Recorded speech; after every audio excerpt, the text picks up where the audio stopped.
सबको प्रणाम।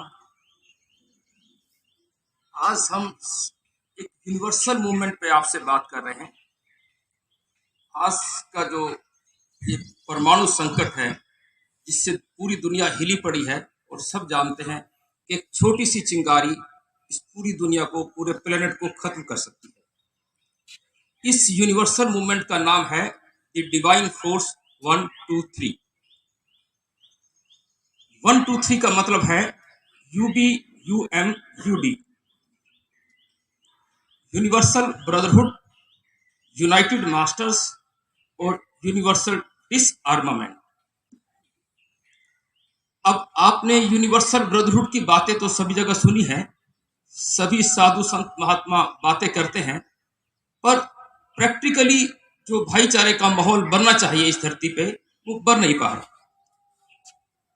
ऐसे ही डिसआर्मामेंट की बातें सब वर्ल्ड के लीडर्स करते हैं, इतनी इंटरनेशनल एनजीओ उस पर काम कर रही हैं, और फिर भी सभी कंट्री कहीं ना कहीं रैट रेस में है, ज्यादा से ज्यादा nuclear bomb, atom bomb, missiles, chemical weapons बनाने की होड़ में।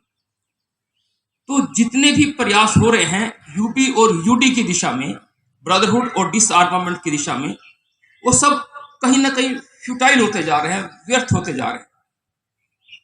Millions of dollars are being wasted but with zero results, because this UM is the missing element. We need to understand what is meant by UM.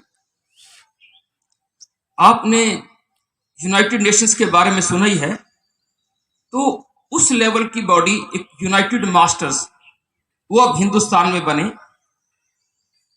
और United nation और United masters अगर ये मिल के काम करें तो इस धरती पे बैलेंस हो सकता है, संतुलन हो सकता है, और हम एक नए युग में प्रवेश कर सकते हैं, जिसे हम कहते हैं संगम युग। अभी तक आपने 4 युगों के बारे में सुना है, सतयुग, त्रेता युग, द्वापर युग, कलयुग। पर आज समय है सारी धाराओं के मिलन का, एक संयुक्त धारा में प्रवेश करने का, उसे हम कहते हैं संगम युग। जैसे सारी नदियां मिलके गंगा में समाने से सिर्फ गंगा ही रह जाती है, ऐसे ही जब सब एक दूसरे में समाहित हो जाएंगे तो एक अस्तित्व ही बचेगा, प्रकृति ही बचेगी, हम सब उसमें विलीन हो जाएंगे, और उसी में जीवन की सार्थकता है।